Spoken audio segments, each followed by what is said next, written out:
c'est parti. L'objectif, c'est de faire cette bague.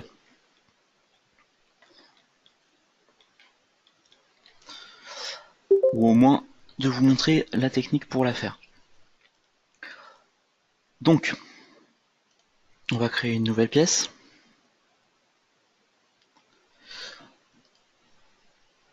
On va créer une taille de doigt. Jusque là, tout va bien.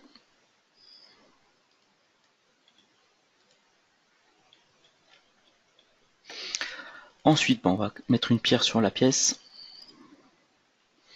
Et on va commencer de créer notre chaton. Alors c'est une technique un peu différente de ce qu'on a l'habitude. On va pas utiliser les fonctions automatiques si on va l'utiliser juste pour la batte. D'ailleurs on peut commencer par la batte, comme ça on va pouvoir mieux visualiser comment créer nos griffes. Ici on va passer, alors on va pas créer la ceinture, sur la bague qu'on a ici il n'y a pas de ceinture. On va créer que la batte. Donc la batte, on va faire quelque chose de rectangulaire. On va l'incliner un peu, on va l'agrandir un peu. On va choisir un angle un peu plus important. Comme ceci. Et puis on va la déformer pour que ça suive à peu près la taille de doigt.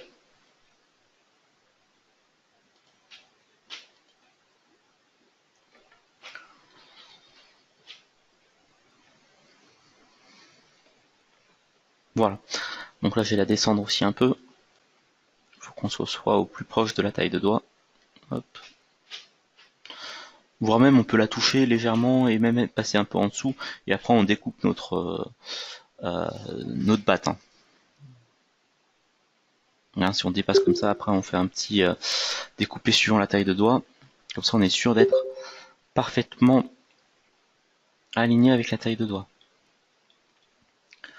Donc ça, c'est la première étape. Ensuite, ce qu'on va faire, on va sélectionner notre taille de doigt et on va créer des plans. Alors pourquoi créer des plans? C'est tout simplement pour que ça suive toujours la pierre. Si on se passe sur la taille de doigt pour créer des plans, les plans vont bouger aussi. Donc ça, c'est un petit aspect intéressant. On va le faire perpendiculaire. Si je bouge un peu ma pierre vers le haut, tout va bouger, et mon plan aussi. Le plan bouge et la pierre aussi. Donc on va laisser 3 mm dans la taille de doigt.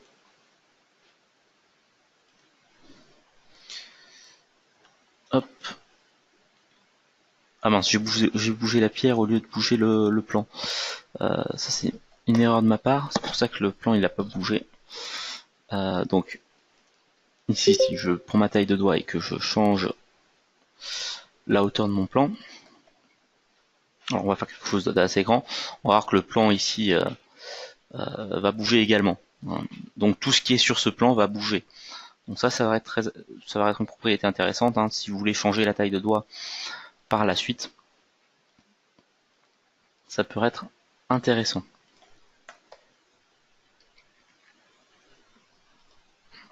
Donc on va travailler un peu sur des griffes un peu personnalisées. Donc on va évidemment, alors j'ai masqué OXZ. Dans un premier temps, ce que je vais faire, parce que du coup on veut, alors je crois que c'est 6 griffes, si je ne me trompe pas, effectivement. Donc on va les positionner ici. On va positionner 2 griffes. Alors pour faire ça, vu qu'on va pas mal passer par le dessin, on va mettre un secteur oculaire sur la taille de doigt. Alors, du coup, cette fois-ci, il ne faut pas sélectionner la taille de doigt. Il faut prendre le plan de référence sur la taille de doigt. Et puis, vu qu'on veut 6 griffes, il faut qu'elles soient décalées de 60 degrés. Donc on va faire un secteur oculaire qui sera écarté de 60 degrés. Alors pour que ce soit plus simple, je vais le mettre de l'autre côté, mon secteur angulaire, donc je vais le mettre en négatif et je vais mettre 300. Comme ça, j'ai travaillé de ce côté-là.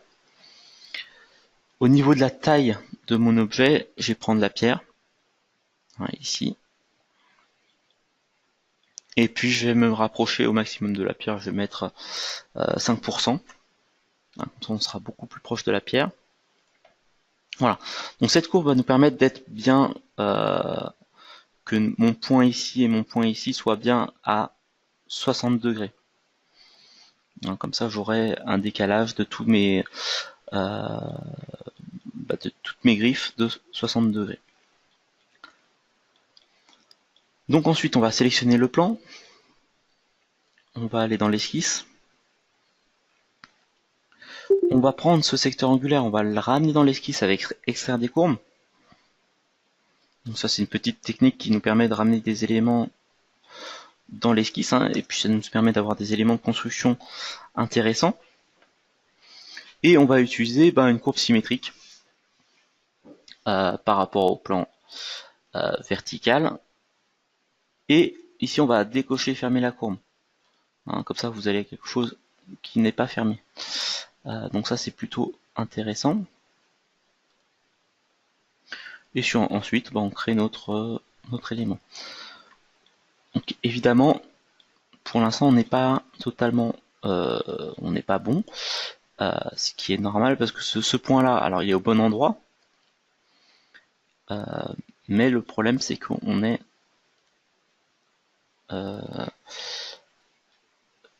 ma courbe est pas droite parce qu'après on va la projeter sur un élément, comme ça on aura des griffes arrondies sur les côtés. Donc là, on est pas mal. Après, on peut l'ajuster. Ça, il n'y a pas de souci. Et puis généralement, ce qu'on fait, c'est qu'on prend ce point et on les aligne. Comme ça, on aura une finition qui est bien droite sur la partie supérieure. Donc ensuite, on va pouvoir supprimer cette partie-là. On va projeter ces points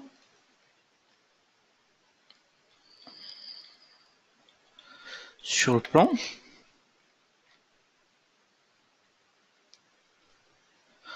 Voilà, donc du coup, notre courbe est bien 2D. Donc ça va être pas mal. Et ensuite, ce qu'il nous faut, c'est une courbe qui va nous définir comment vont être nos griffes. Alors là, c'est notre vue. En fait, on va la définir avec deux vues. Là, c'est la vue de face ici. Et ici, on va voir la vue de côté comme ceci. Alors, dans un premier temps, je vais quand même faire une petite modification sur cette courbe. Alors, je vais descendre ce point-là. Je vais pas le descendre autant. On voulait finir en pointe, parce que là, du coup, on a une pointe. Donc ça, c'est possible de finir en pointe. Par contre, il faut bien ensuite...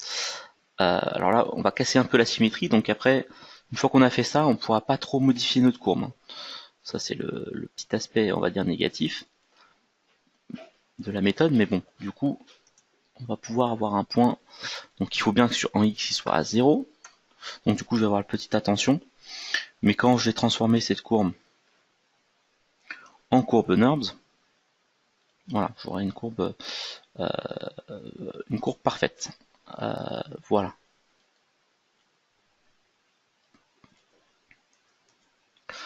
Donc voilà pour ma courbe. Maintenant, on va créer une autre courbe. Aussi, on va aussi s'aider de ça. Par contre, on va travailler sur un autre plan.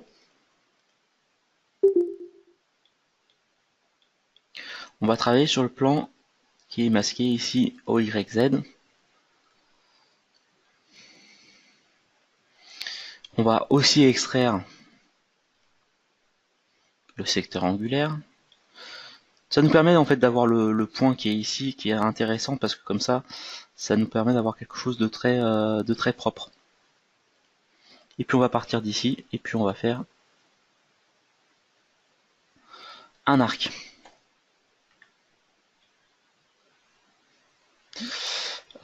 Alors, j'ai peut-être fait une bêtise, il faut que ce soit le point qui soit au milieu, donc celui-ci. Hein, je me suis trompé. C'est celui-ci qu'il faut prendre comme accroche. Hein. On va s'accrocher sur ce point. Donc alors, faut bien zoomer. Et là, on va s'accrocher sur ce point. Voilà. Donc là, ce sera plus propre parce que ce point est sur le plan en fait. Hein. Donc ce sera beaucoup mieux. Et là, on définit la partie extérieure. Donc on va descendre quand même un peu, hop, voilà, qu'on soit large. Et ça va nous faire une révolution. Hein. On va faire une révolution avec ça, autour de l'axe Z. Hein. Je vais prendre ici Z. Alors, petit détail, il faut bien enlever fermeture des extrémités hein, pour avoir une surface. Voilà. Donc maintenant on a notre surface.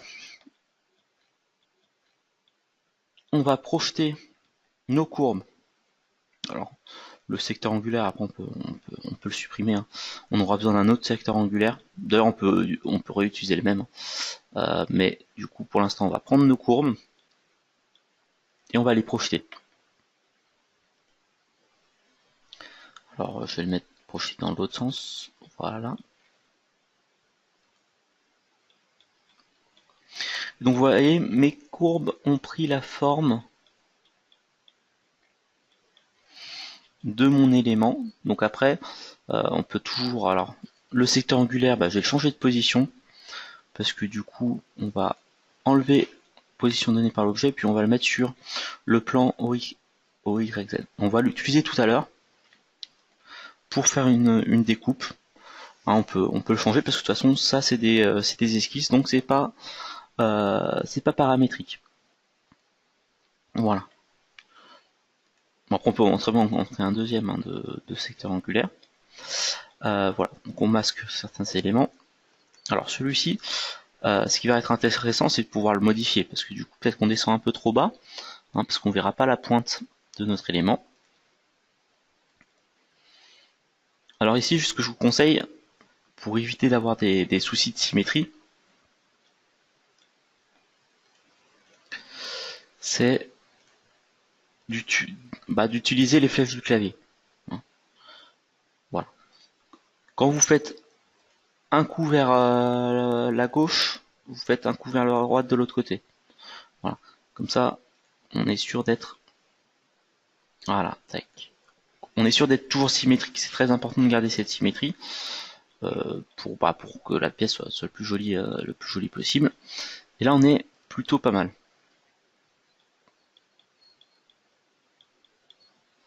Alors, non, si on voit là, on voit qu'on n'a pas de ligne qui dépasse de chaque côté. Hein. Donc ça veut dire qu'on est bien symétrique. Hein. Voilà. Donc ça c'est parfait. Donc on va utiliser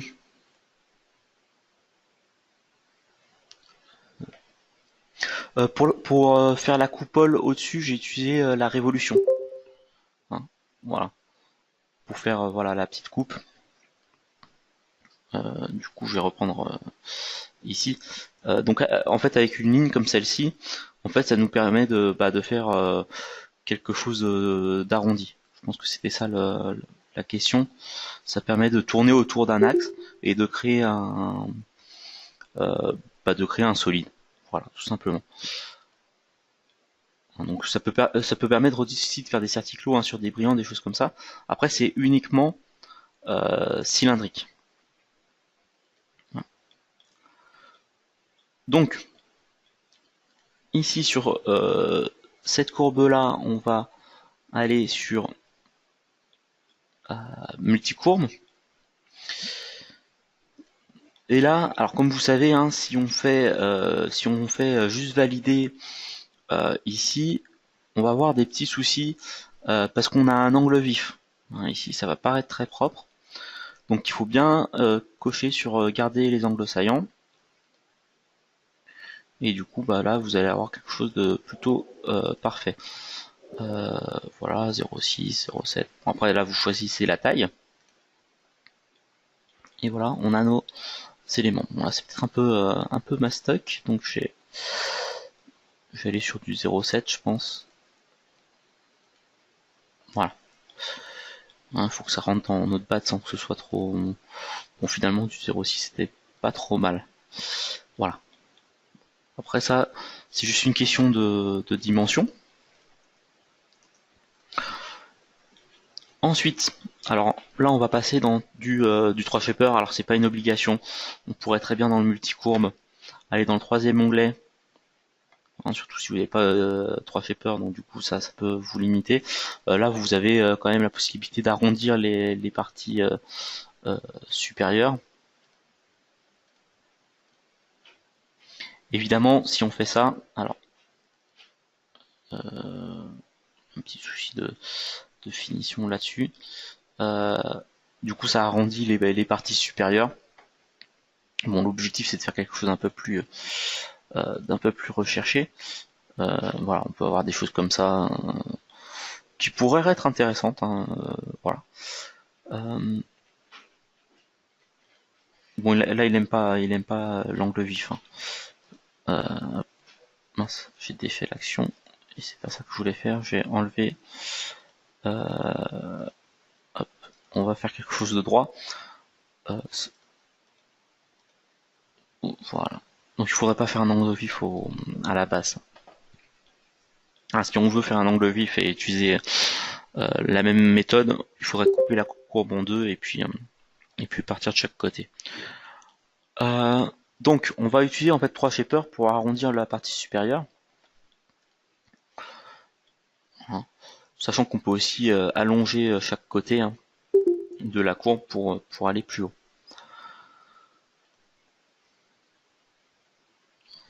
Alors, non, je ne veux pas création de pierre, je vais importer le multicourbe. Alors là, le multicourbe, ce qu'il faut faire attention, c'est que la ligne elle soit bien au milieu. Là, elle est légèrement décalée par rapport au plan, donc après, si on fait un miroir, ça va devenir assez compliqué hein, pour voir, pour pouvoir faire le miroir, parce qu'ici on n'aura pas de plan. Donc ici, il faut augmenter un peu la qualité. Alors, j'ai l'impression que bon. Alors, bon, on va pouvoir l'arranger après autrement. C'est pas forcément très grave. Du coup, ça va vous montrer une autre méthode. C'est pas plus mal.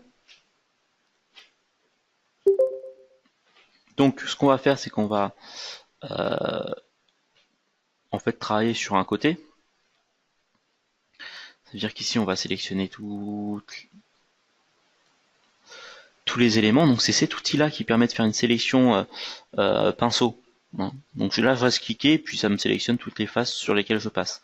Voilà. Je prends l'entièreté de l'extérieur, et puis comme ça, je vais faire un bombé.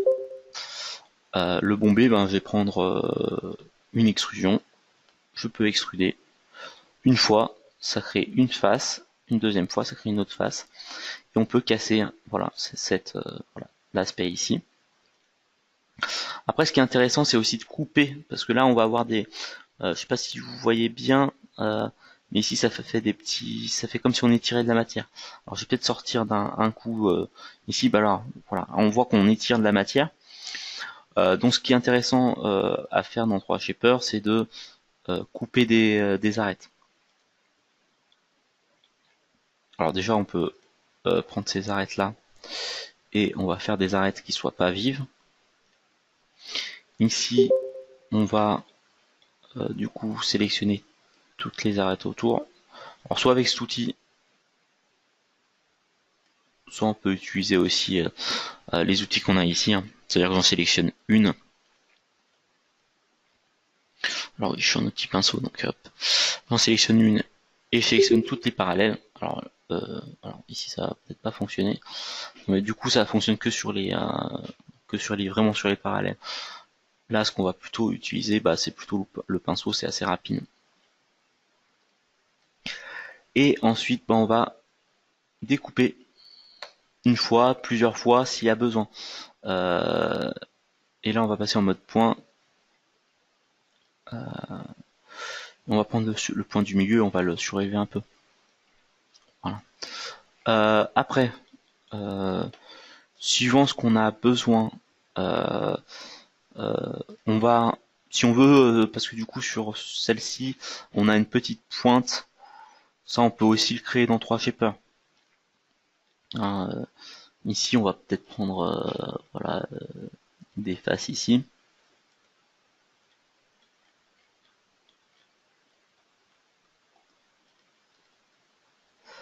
Voilà, vite dessus.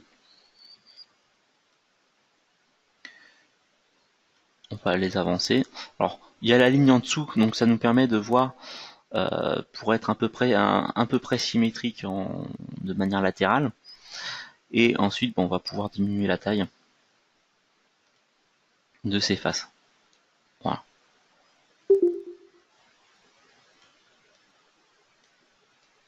Voilà. Là, on a quelque chose de plutôt pas mal. Bon, on va le laisser comme ça. Par contre, j'ai beaucoup descendu. J'avais pas vu que j'étais descendu. Hop, je peux le remonter. Hein. Bon après, voilà. Après, on peut bouger des faces autant qu'on veut, hein, jusqu'à ce qu'on ait la forme souhaitée.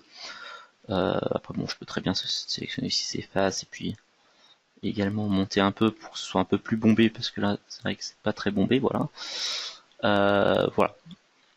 L'autre côté, ce qu'on va faire, c'est qu'on va le supprimer. Donc on va prendre ce côté-là. Hein, juste avec une fenêtre de sélection, ça va sélectionner toutes les faces de l'autre côté. Et j'ai supprimé les éléments. Alors, ici, on voit qu'on n'est pas totalement sur le plan. Donc ce qu'on va faire, c'est qu'on va aller dans le mode point. Sélectionner tous les points qu'on a proches du plan. C'est-à-dire qu'on va faire une petite fenêtre de sélection. Il veut pas me le prendre comme ça. Bon, il veut pas me prendre les sélections. Bon. Ah, c'est parce que je suis en mode pinceau, c'est pour ça. Voilà. Je prends le plan ici.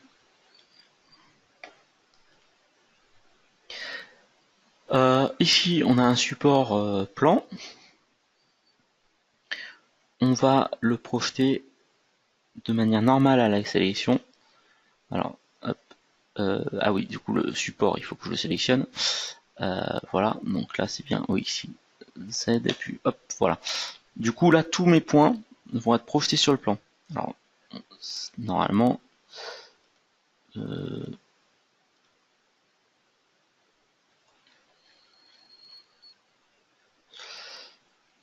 tous les points vont être projetés. Alors c'est peut-être un effet d'optique, je pense que c'est ça, parce que normalement...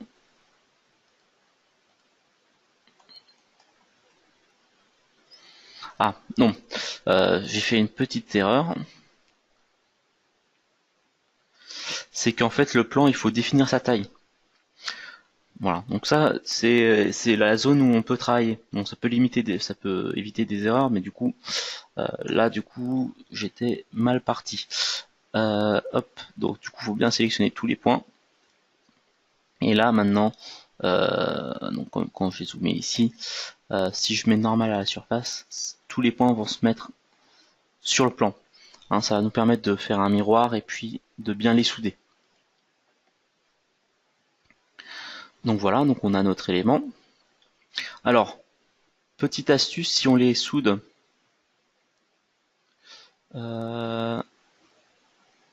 si on les soude tout de suite, le problème de faire un miroir et de les souder ici,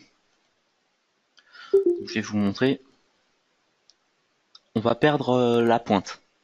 Ça peut être très bien comme ça, hein, c'est pas un souci. Bon, c'est dommage que de perdre la pointe. Après, si on veut vraiment la pointe, alors on va pas le souder dans 3 shapers. On va le laisser comme ça, donc on aura 2 éléments et on va le souder dans 3 designs. Hein, l'avantage de souder dans 3 designs, hein, c'est qu'on garde cette pointe, parce que du coup il n'y a pas cet aspect de point de courbe de North 3D finalement. Donc du coup ça nous fait bien une pointe, et du coup on a notre élément.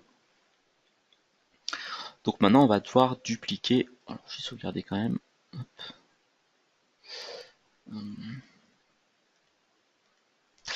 Voilà. Donc maintenant on va couper nos griffes. Parce que du coup après il va falloir assembler toutes les griffes ensemble. Hein, donc on pourrait très bien faire ça et une duplication circulaire comme ceci. Bon après le booléen là sur certaines parties ça risque d'être un peu compliqué. Donc des fois le mieux, même tout le temps, ça va être de prendre le secteur angulaire, découper, alors plutôt rogner du coup, parce qu'on garde l'intérieur.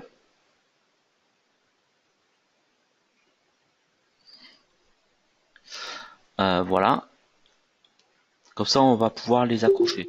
Alors encore une autre technique, c'est bon là on pourrait faire directement, mais bon vu qu'on a une face ici, on peut la supprimer et passer en surface.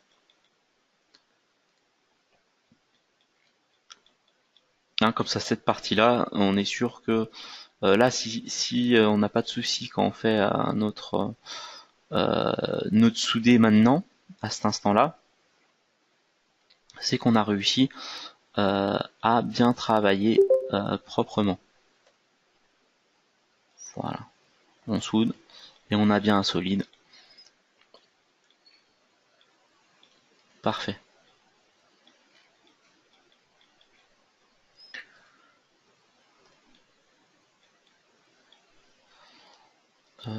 Voilà. Donc voilà pour le haut du corps. Alors je ne retrouve plus mon. Voilà, c'est découpé sur un taille de doigt ici. Donc voilà. Bon après, on peut le faire plus petit, plus grand. Voilà. Après ça c'est juste une question de design. Là je crois qu'il était un peu plus, bon, il était beaucoup plus petit même. Mais voilà. C'est l'idée dans laquelle on fait la bague. Ensuite, également, si on veut tourner nos griffes, on veut pas avoir les griffes ici, mais on veut les tourner un peu, on veut en avoir une ici. Du coup, il faut tout tourner de 30 degrés, si je me trompe pas. Si je tourne de 30 degrés, voilà. J'aurai ce type de griffe. Donc ensuite, pour faire le corps de bague, il y a plusieurs possibilités. Une des possibilités, alors c'est pas forcément la plus simple, mais c'est celle qu'on va utiliser. Voilà, donc on va cacher le plan. Le plan on n'en a plus besoin pour l'instant. On va prendre OXZ. Alors ça c'est une petite technique qui est pas mal. D'ailleurs, c'est quelque chose qui est intéressant avec la taille de doigt. C'est que votre taille de doigt, elle a 80 points. Et quand vous allez l'extraire dans l'esquisse, elle aura 80 points. Donc ça peut être problématique parce que du coup, on aura beaucoup de points. Hein, donc quand on va l'extraire ici, bah, j'aurai 80 points. Alors vous avez cette fonction ici qui va nous permettre de mettre par exemple 20 points. Mais vous pouvez aussi le faire directement dans la taille de doigt. Ça vous évite une manipulation en plus. On va faire un décalé vers l'extérieur. Donc là c'est pour faire un balayage de courbe. Donc on va inverser le sens, 2 mm. Voilà, après ça c'est l'épaisseur, donc on va mettre peut-être 1.5. On valide. Et du coup on a notre deuxième cercle. L'avantage c'est qu'ici en bas on va avoir un cercle parfait. Et en haut, on va pouvoir, toujours de manière symétrique, décaler, faire un décalage de notre courbe. Alors on va la couper notre courbe, donc c'est pas forcément très grave si elle n'est pas, on va dire, parfaite. En tout cas au centre, il faut qu'elle soit parfaite, faite sur les côtés. Et voilà, là on va pouvoir remonter comme ça. Alors hop, Et donc ce sera de la vue de face de notre pièce, du corps de bague.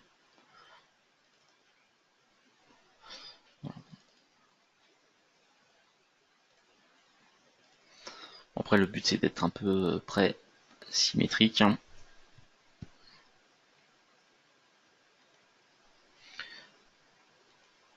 Voilà. Bon. De toute façon, ça c'est juste pour donner une forme générale parce que derrière, ce qu'on va faire, c'est qu'on va placer cette courbe autour de la taille de doigt.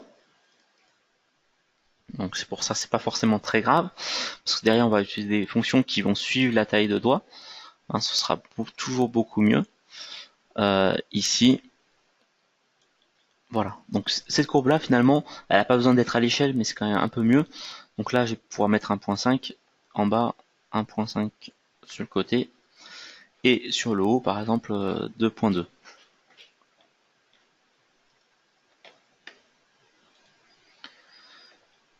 Voilà. Donc ça, c'est une étape. Ensuite, alors il y a plusieurs possibilités. Hein. Soit on peut juste décaler la taille de doigt de chaque côté. Alors ça c'est possible. Soit on peut utiliser la courbe qu'on a faite ici et la décaler dans l'esquisse. D'ailleurs, ce qui pourrait être intéressant, c'est de la décaler dans l'esquisse. Alors, hop, je vais prendre la courbe, je vais la décaler. Alors, je vais mettre 1 mm, il ne faut pas non plus qu'elle soit trop large, peut-être 1.2. Voilà, donc ça fera 2,4 de largeur. Et ensuite, je peux passer en courbe 3. Déjà, c'est déjà une courbe 3D. Mais là, par exemple, je peux passer, si je veux affiner le dessus, je peux très bien. Alors, hop. Passer de ce côté-là. Alors, vous avez le petit cercle hein, pour changer de côté. Et puis là, on va bouger le point pour avoir quelque chose de plus fin en haut.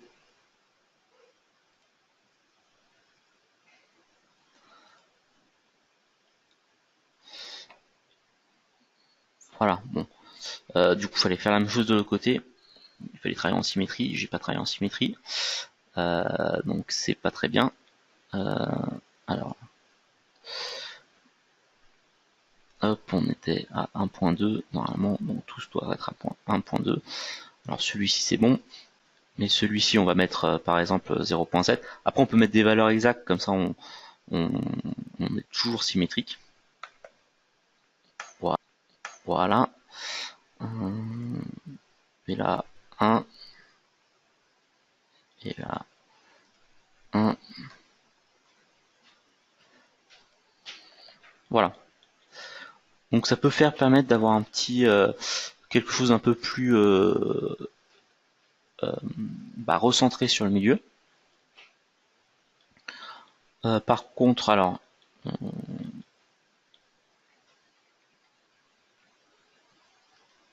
voilà, cette courbe là, je pense pas qu'on puisse la mettre sur avec cet outil là. Ce serait pas mal, mais je pense que si on peut la mettre aussi. Ce qui pourrait être pas mal de la mettre parce que du coup comme ça, ici on va mettre 0, 0, 0. Donc on a cette courbe. L'avantage c'est toujours pouvoir être paramétrique, c'est-à-dire quand on va agrandir la taille de doigt, ces courbes là elles vont s'agrandir aussi automatiquement avec la taille de doigt. Donc là on va positionner notre courbe là où on le souhaite. Donc ça va être une méthode assez intéressante. Alors là, moins 1.2, hop, c'est ce qu'on avait dit tout à l'heure. Et on va faire un miroir de cette courbe du coup. Du coup là on est vraiment en paramétrique parce que tout est lié finalement. Hein, donc, et tout est lié à la taille de doigt, donc si je change ma taille de doigt, tout suit. Donc, on va utiliser ces courbes.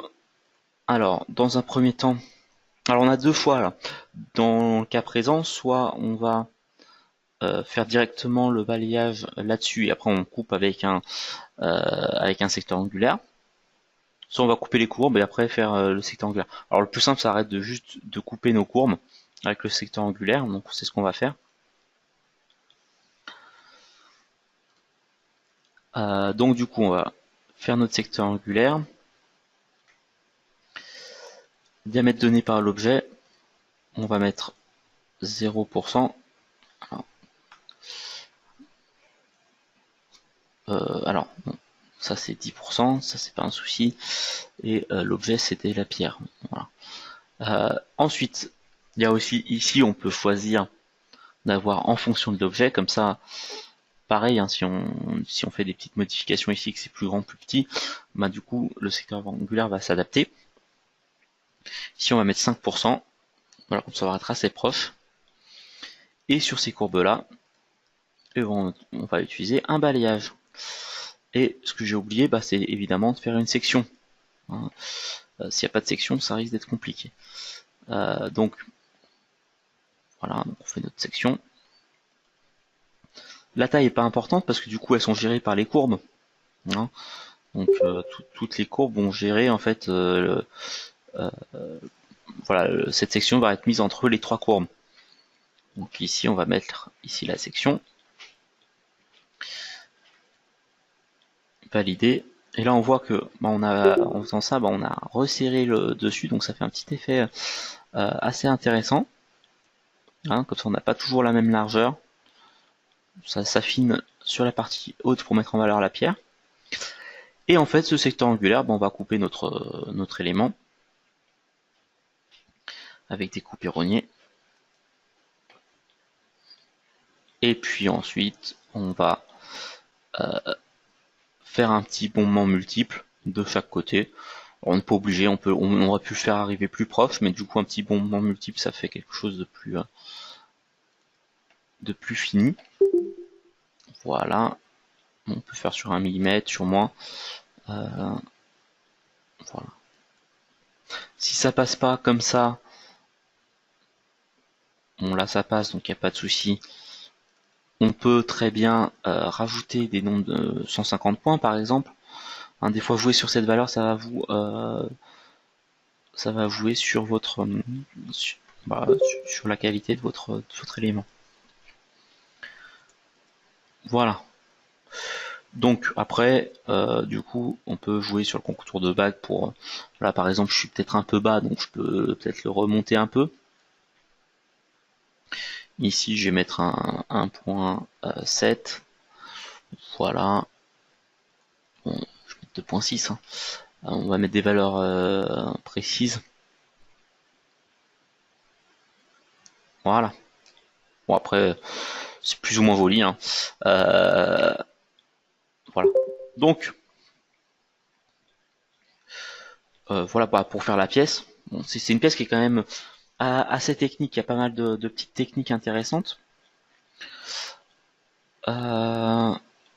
Ensuite, je vous ai parlé de gravure, donc on va faire une petite gravure au fond de notre bague. Alors souvent pour les gravures c'est problématique parce que nos lettres elles vont soit on les projette de manière droite, mais du coup ça va faire quelque chose de pas forcément très joli. Après si on les enroule et qu'on fait une extrusion, c'est pareil, c'est pas forcément le plus simple. Donc je vais vous montrer une technique qui marche plutôt bien.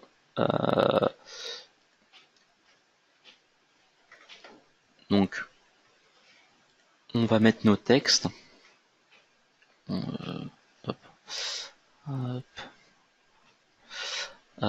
Dans la bague. Tac. On va mettre un 2. Alors si c'est juste pour du rendu, généralement c'est ce qu'on va faire. Si le texte n'est pas trop long, vous faites juste une extrusion et généralement ça passe plutôt bien. Ou autrement, vous transformez votre texte en courbe. Alors ça prend toujours un peu de temps de faire ça, mais derrière, en fait, on va utiliser la fonction qui est ici. Surface à partir de courbe.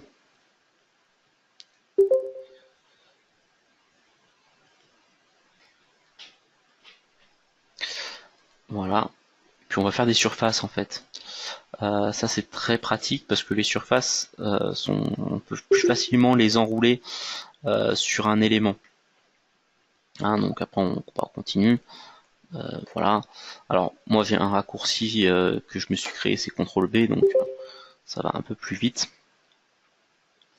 Bon ici, sur les lettres avec un intérieur, il faudra le retravailler, hein, le découper. Voilà, moi j'ai mis CTRL B pour l'outil. Bon, après les outils que vous utilisez souvent, hein, vous avez ici personnalisé et vous pouvez rajouter des raccourcis. Voilà. Donc ici, on va. Alors je pense que si je fais un petit découpé ici, voilà. Donc j'ai mes lettres. On a la courbe de la taille de doigt ici.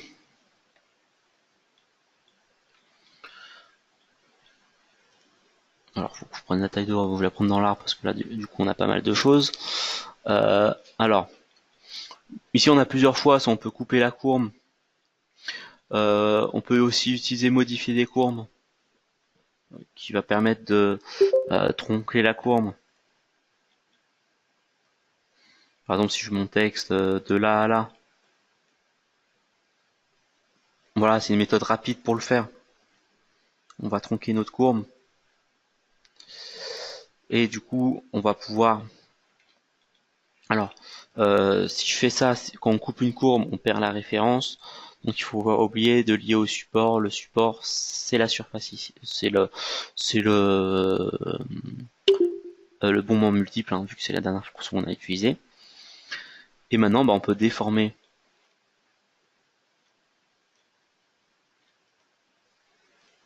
tout ça.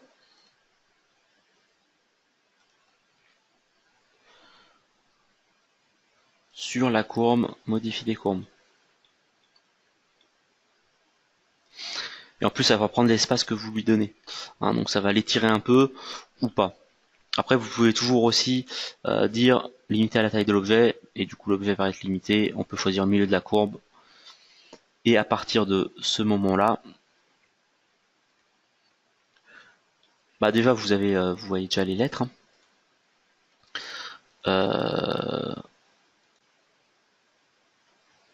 Vous allez pouvoir du coup créer avec l'outil coq. Alors, il faut faire un booléen avant, je pense. Est-ce que ça va fonctionner comme ça? Oui. Du coup, ça fonctionne. Alors sur le 3, il y a un petit souci. Bon, généralement, ce qu'on fait... Alors le problème, c'est que ça prend beaucoup de temps pour pas grand-chose de faire des lettres. Après, c'est pas forcément problématique. Alors, j'ai juste pas regardé la petite chose. Si je peux... Bon, il n'y a pas de... Il n'y a pas cette fonction-là.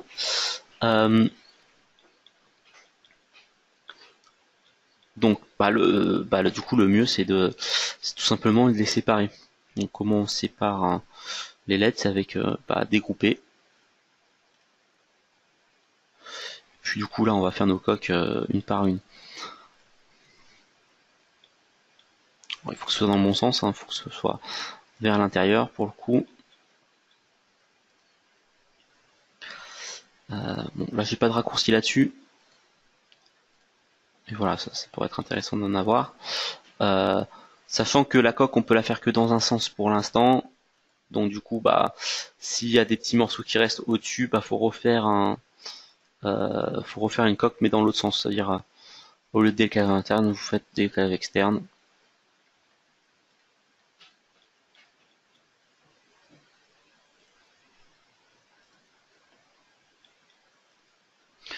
Voilà, en faisant un par un, des fois ça marche mieux.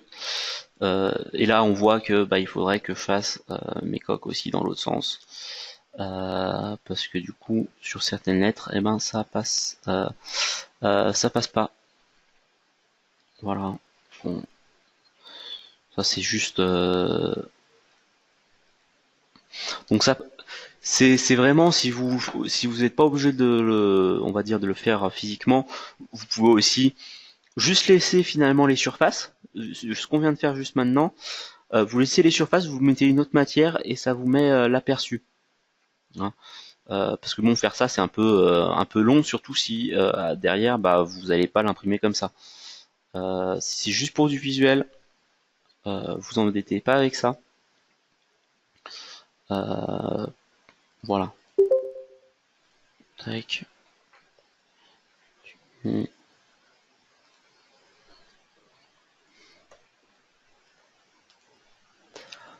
C'est pas très long non plus, mais ça dépend de la taille du texte. Hop, mince, la dernière coque est pas passée. Comme par hasard, c'est sur la dernière que ça marche pas.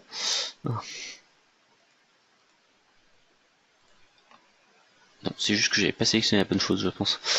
Et donc du coup, après on supprime tout. Hein, ça,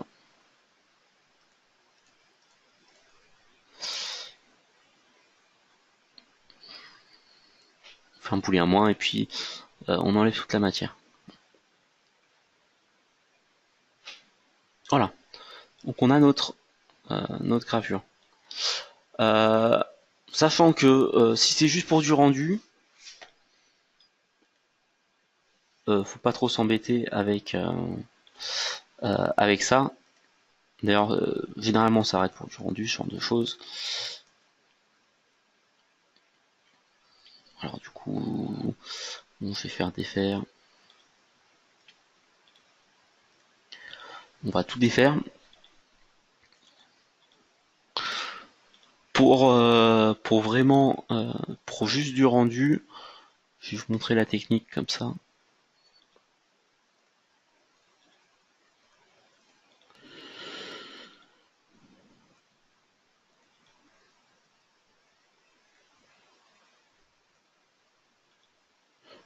Voilà. Ici, vous prenez votre déformation à la courbe. Euh, En fait, ce qu'on peut faire, c'est juste le décaler un peu vers le haut. En vrai, c'est tout petit. Alors là, il est en noir parce que c'est pas le, c'est un peu différent. Euh, mais au fait, au lieu d'avoir de l'or jaune, on peut très bien choisir que ces éléments vont apparaître dans une autre matière. Euh, donc ici, il faut retourner les surfaces pour voir la surface de manière en face. Donc il faut aller dans surface et puis on va inverser les surfaces. Et puis ensuite, on va choisir un autre matériau parce que du coup, comme ça, on va mieux voir, voilà, par exemple de l'or rose, on va mieux voir la gravure. Donc ça, c'est une petite astuce. Généralement, ça suffit. Après, on peut choisir une autre couleur parce que là, j'ai peut-être pas choisi la meilleure des couleurs. Euh,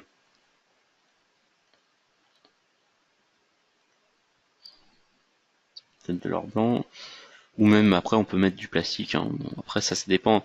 Voilà, si on veut que visuellement ça ressorte, peut-être que le plastique c'est le plus, ou même en noir. Hop, tout sélectionner. Je pense que le noir ça va bien passer.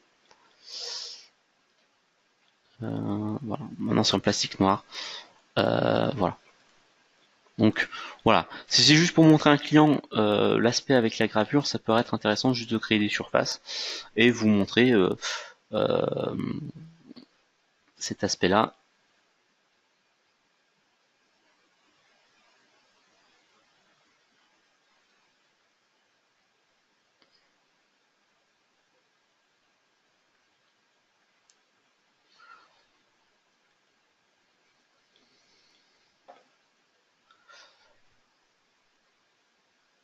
Voilà. Euh, Donc voilà, autrement, ce qu'on peut également faire, c'est juste faire une extrusion de ça, et puis le placer à l'intérieur.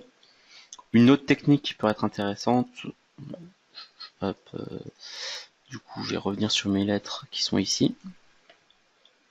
Alors, comme je vous ai dit, hein, juste ça, et puis un boulet à moins, ça marche aussi.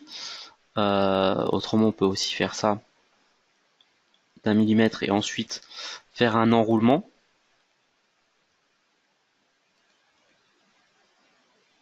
Ça, c'est une des méthodes que j'aime bien parce que c'est visuel, donc ça marche plutôt bien. Voilà, on le place. Vous voyez, il y a les éléments qui sont ici. On va le placer à l'intérieur de la matière. Après, ça reste quelque chose de très visuel, mais généralement, ça marche mieux que les autres solutions aussi.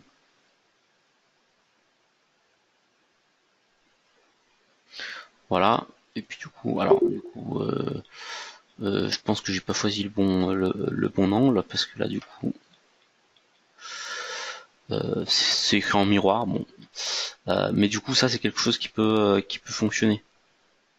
Voilà, qui fonctionne plutôt bien aussi. Alors après, je pense que mon enroulement, je l'ai fait dans le mauvais sens. C'est pas dessous il fallait que je prenne dessus. Voilà, donc tout là, j'aurais type 3.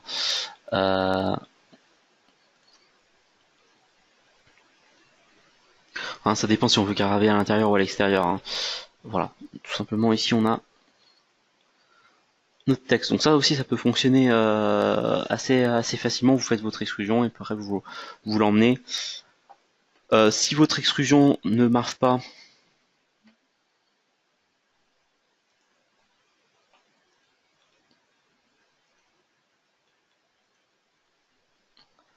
et ben en fait, on va faire une extrusion sans fermer les extrémités.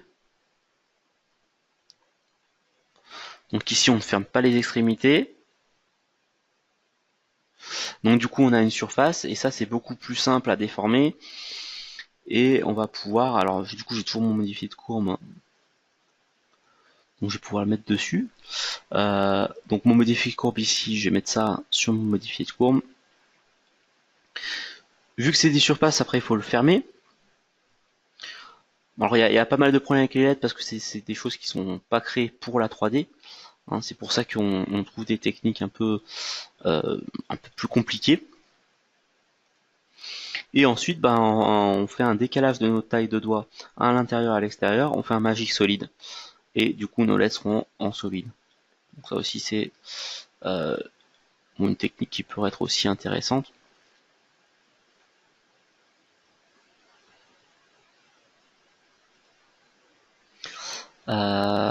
Donc voilà, ici, on va faire un petit décalage à l'intérieur.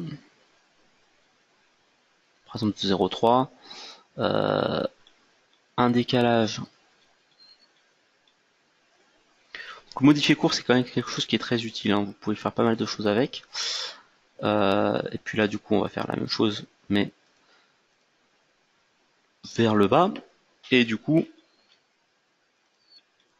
ces deux éléments, en fait, on va faire des extrusions avec. Hein.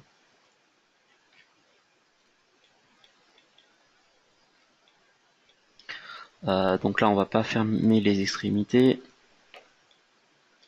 Par contre, on va bien mettre des deux côtés, autrement, on va pas couper toute la pièce. Et là, pareil.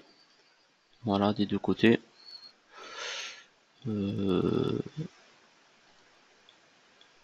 Si c'était bien cette ligne.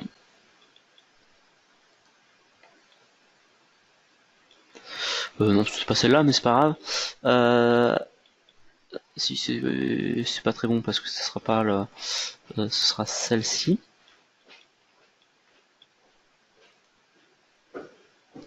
Non plus. Alors j'ai juste j'ai supprimé celle-là parce que là du coup je vois plus rien. C'est celle-là. Voilà. Ne pas oublier de pas fermer les extrémités, hein, autrement ça ferme les extrémités. Et là du coup bah on fait un Magic Solid entre ça, celle-là et celle-là.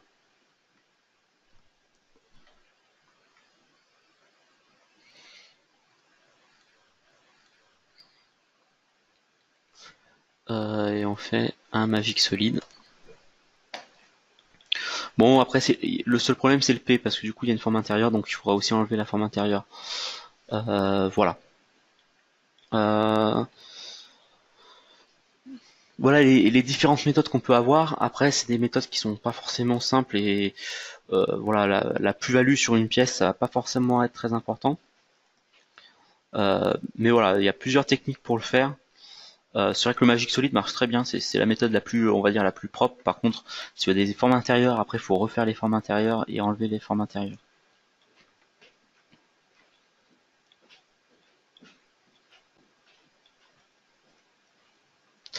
Voilà, donc après, on va parler un peu de rendu.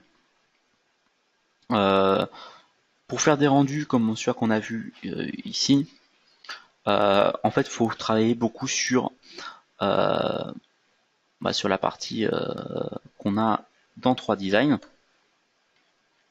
Donc déjà, tout ce qui est positionnement de la pièce, faut le définir. Faut le définir, faut définir si on veut un tissu, si on veut des éléments. Donc là, j'ai incliné la pièce, par exemple, puis la faire tomber un peu sur le côté avec le trait vert.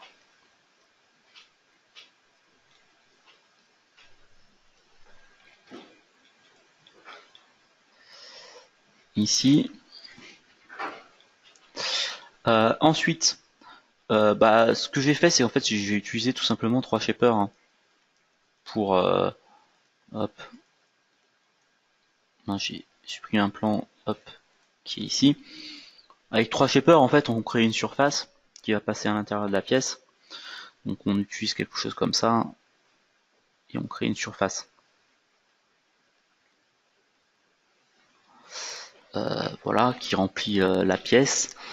Après on peut découper en beaucoup plus de morceaux, pas trop non plus pour pas être trop embêté à par la suite. Et ensuite on va bouger les surfaces hein, de façon à avoir quelque chose de qui va se rapprocher de la pièce, hein, tout simplement. Hein. Faire comme ça, sur le côté pareil. Après on peut travailler sur les angles également.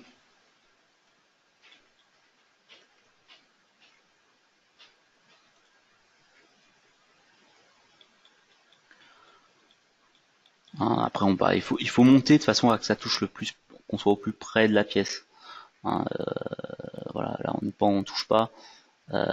Du moment qu'on touche, on va s'arrêter, etc. Après, c'est pas la peine que ce soit forcément parfait de partout. Vous faites des ondulations, des choses comme ça. C'est juste pour donner un aspect un peu réaliste à votre rendu. Voilà, ça fait une sorte de tissu qui va passer à l'intérieur.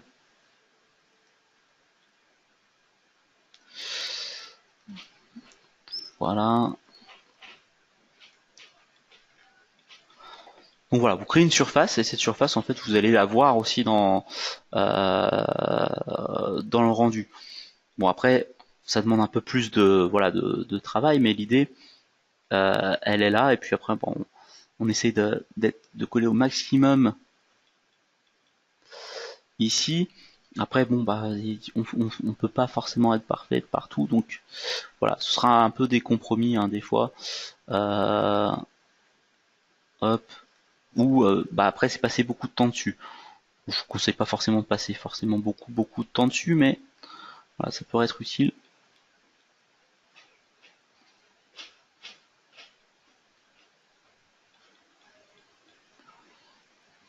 Hein.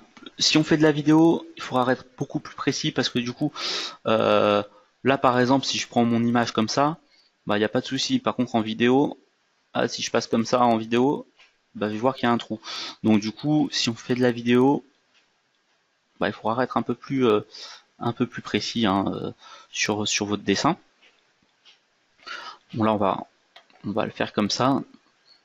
Après, ça pourrait être juste faire un tissu en dessous et poser la pièce dessus. Donc voilà, donc on va le mettre comme ça.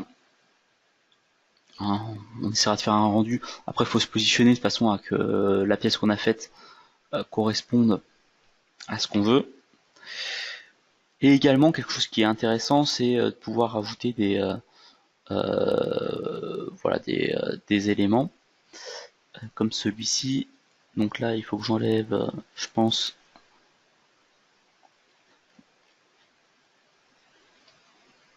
peut-être que c'était juste un 0 qu'il fallait que j'enlève. Voilà. Donc en fait, ça c'est une petite plaque de sphère que vous pouvez créer et vous pouvez la positionner pour avoir des reflets un peu différents sur la pièce. Alors je vais venir ici. Je vais le positionner.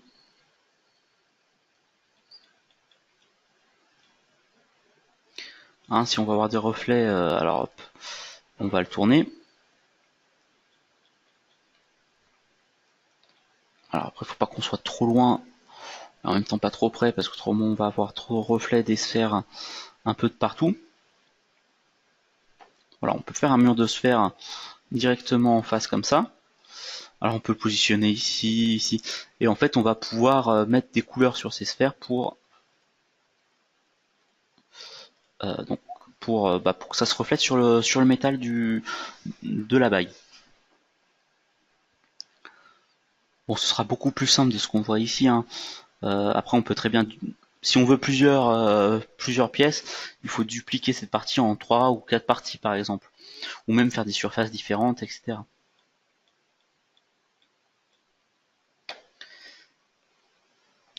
Voilà, type image s'ouvre.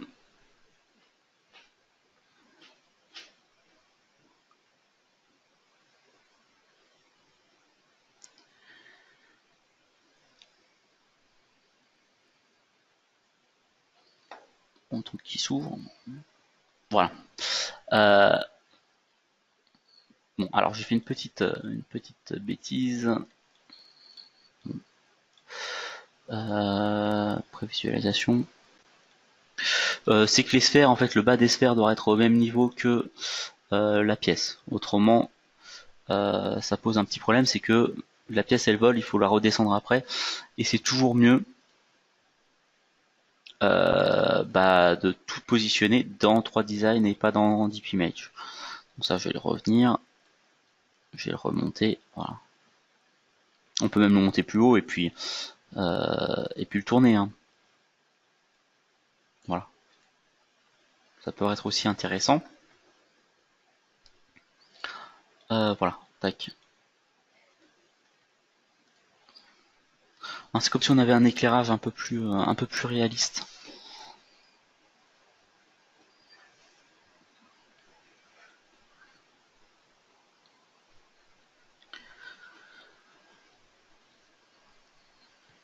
On va attendre que ça s'ouvre.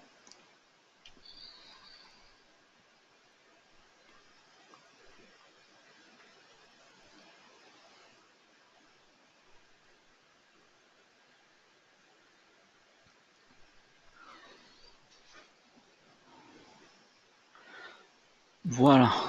Alors. Donc déjà c'est un peu mieux, hein. Oups. J'ai agrandi cette partie-là. Et je peux redescendre. Voilà.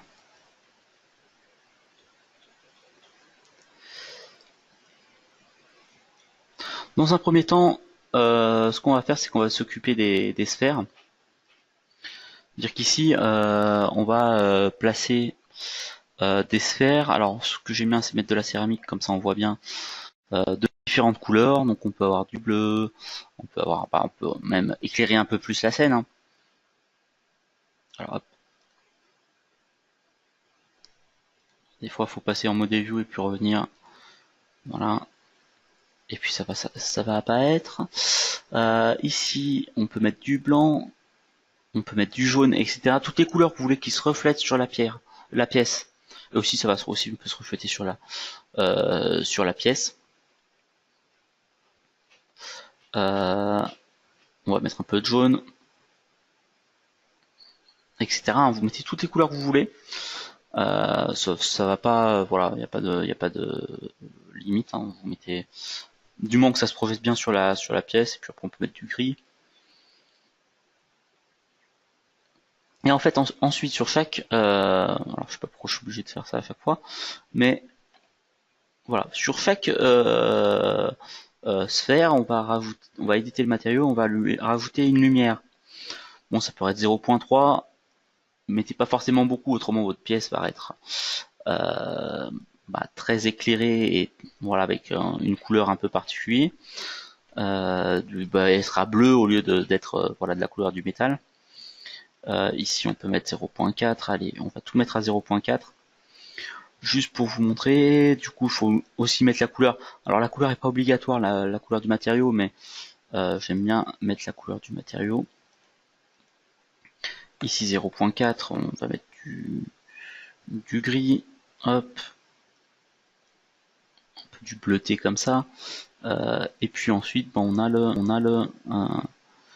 blanc, donc ici on va mettre 0.7 et puis on va mettre de la lumière. Les valeurs après faut les changer s'il y a besoin. Donc ensuite on va rajouter un environnement.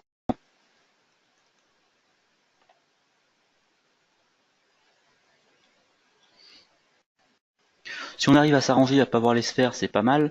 Autrement, je vais vous montrer une méthode pour ne plus les voir. Voilà. Ici on va rajouter les matériaux. Donc vu que la pièce elle est déjà arrondie, on va prendre du anguleux. On va passer sur de l'or blanc par exemple, puis une pierre, hop, qu'est-ce que j'ai comme pierre, il y a toutes les pierres ici. On met la pierre, alors clic droit à éditer matériaux, si on veut un peu plus de lumière dans la pierre, on va rajouter un peu de lumière.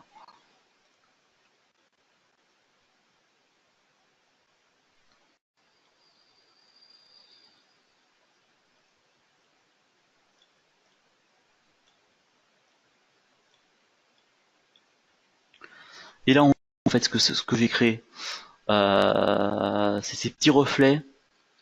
Alors c'est plus ou moins réaliste suivant où on le met, mais ça crée un environnement un peu différent. Voilà, après là c'est peut-être tout un peu trop concentré, donc il faudra peut-être mettre des espaces entre les sphères pour que ce soit le plus joli possible. Voilà.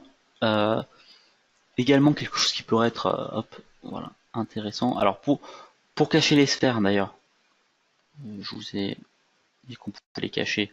Hop, réinitialiser la vue. Je vais passer dans modèle vue pour. En fait, ce qu'on va faire, c'est qu'on va faire un clic droit sur les sphères et convertir en lumière. Et du coup, elles vont disparaître. Celle-ci, après, il faut qu'on fasse tous une par une. Convert to light. Convert to light. Et convert to light. Du coup, elles vont devenir transparentes. Ça n'empêche pas que s'il y a beaucoup de lumière, elles vont se refléter un peu sur l'environnement. Ça, c'est normal.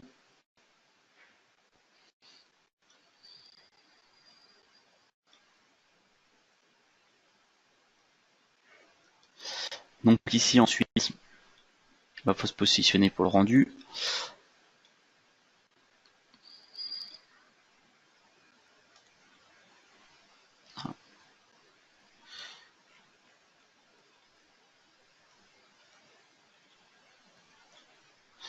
Alors hop, on va repasser là et puis on va essayer de se positionner correctement.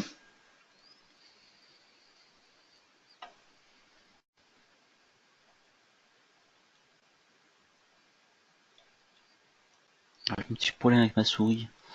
Je pense que... Ouais, voilà.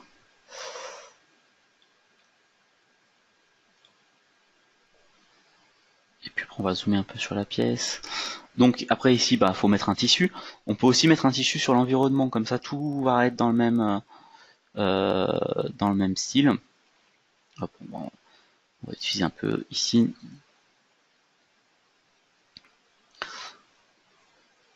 Bon, il y a des petites astuces également, parce que du coup on a des reflets ici. Si on veut des reflets dans l'autre côté, avec un tissu un peu bleuté, bah, au lieu de choisir un tissu noir, et là tout va être sombre et plutôt noir, du coup pour le coup. Voilà, on peut mettre de partout du noir. Ça peut faire un rendu sympa. Par contre, voilà, si on veut garder un peu des reflets, on peut mettre un peu de bleu.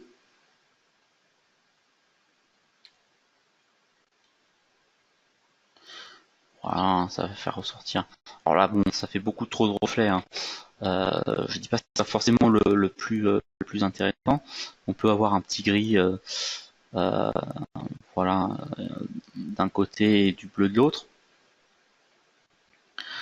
Voilà, tac. Peut-être du gris de partout, ça ira très bien. Mais voilà, c'est juste pour vous dire, vous pouvez changer les matériaux. Je vais vous montrer pourquoi après. Ce qu'on peut faire avec tout ça. Donc, par du rendu, ici on va choisir, il faut avoir Final Color Output et aussi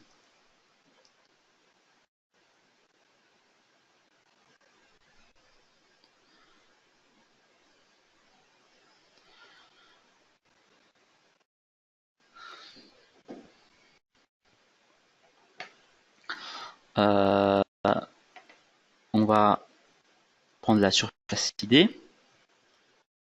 La surface idée c'est quoi? Alors je vais vous montrer. Alors bon, ça, on va pas faire le rendu totalement ici. Je vais juste le lancer pour vous montrer. Et en fait on va passer dans un logiciel de photo.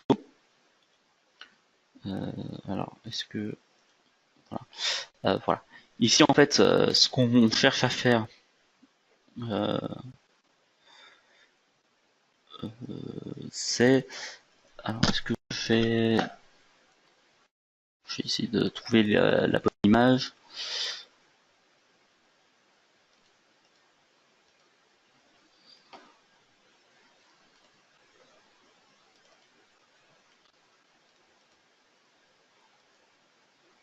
Donc voilà. Donc ce qu'on va sortir de d'ici de Deep Image, ça va être deux images. Alors une, c'est le rendu final finalement. Hein, si on veut directement le sauvegarder, on peut directement le sauvegarder. Ça c'est pas un souci. Mais après si vous avez Photoshop, si vous restez cliqué là-dessus, vous pouvez sauvegarder en PSD pour ceux qui connaissent. Et vous pouvez aussi sauvegarder ce genre d'images avec des couleurs qui vont nous permettre de sélectionner une zone en particulier. Donc alors c'est ce que je vais vous montrer avec ça. Hein. Donc ça c'est un rendu qu'on peut avoir avec Deep Image. Et ça c'est le même rendu. Hein. Donc on peut arriver à des choses. Ah non, c'est celui-ci. Ça c'est le même rendu que celui-là qu'on a. Voilà, celui-là qu'on a là. Donc en fait, en ayant ces couleurs-là, vous allez pouvoir modifier à peu près. Alors, s'il veut bien me le prendre, voilà. Et puis du coup, hop. Voilà. Donc l'avantage ici, c'est qu'en fait, on peut cliquer sur une couleur. Voilà. Et avec le jeu d'avoir plusieurs niveaux. Alors là, c'est GIMP, c'est un logiciel comme Photoshop qui va vous permettre de travailler sur votre image en post-production. C'est-à-dire que c'est comme si vous prenez une photo avec un appareil photo, sauf que là derrière, voilà, sauf que là vous avez pris avec Deep Image. Et en plus, ça vous fait un détourage automatique. Et après, si j'affiche ici, je vais pouvoir modifier tout ce qui est couleur. C'est-à-dire que là, c'était bleu, je peux très bien dire désaturer mon image. Alors, J'ai peut-être beaucoup de choses ouvertes aussi. On va attendre.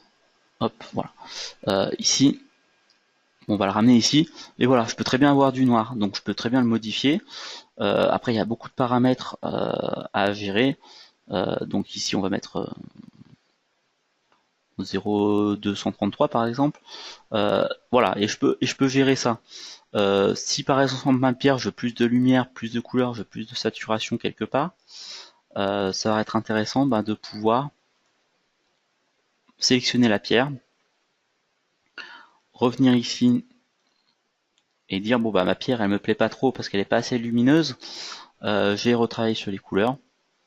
Je peux travailler sur juste la luminosité et les contrastes, hein, mais voilà, je peux avoir un rendu plus ou moins bon. Je peux mettre un peu moins de lumière, un peu plus de lumière, un peu moins ou un peu plus de contraste. Hein. Donc on va pouvoir modifier ce rendu de façon à le rendre, on va dire, parfait. Voilà, donc là mes pierres elles brillent beaucoup plus qu'avant. C'est juste une question de, là ce sera juste une question de goût. On peut aussi avec ces outils rajouter du flou, même si on a l'option dans Deep Image, ça peut aussi être ajouté après. Hein, alors je sais pas où il est déjà, mais non, vous avez du flou. Voilà, et puis vous rajoutez du flou à certains endroits. Vous avez des options, vous avez plein de choses. Vous avez des filtres aussi. Voilà, c'était plutôt ici ce que je cherchais. Flou gaussien, et puis là vous pouvez choisir quel flou vous voulez. Alors là c'est que sur la pierre parce que j'ai sélectionné que la pierre. Voilà, mais ça pourrait être aussi sur une zone en arrière-plan où on va rajouter du flou. Hein, donc bon. Après là, du coup, il faudra que je fasse une sélection de tout.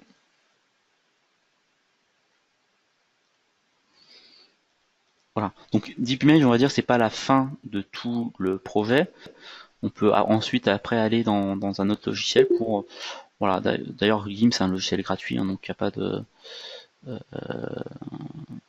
n'y a pas de souci là-dessus. Vous pouvez le télécharger facilement sur internet.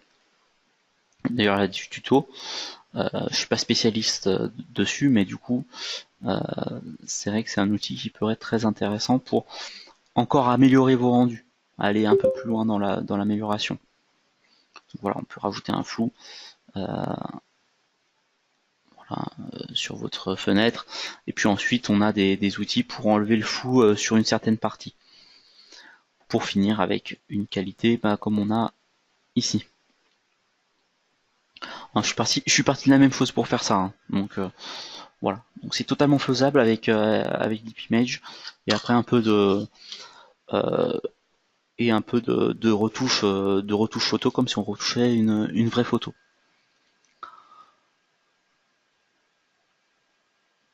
Donc voilà pour l'instant. J'ai pas d'autres questions, si je me trompe pas, je vois pas de questions.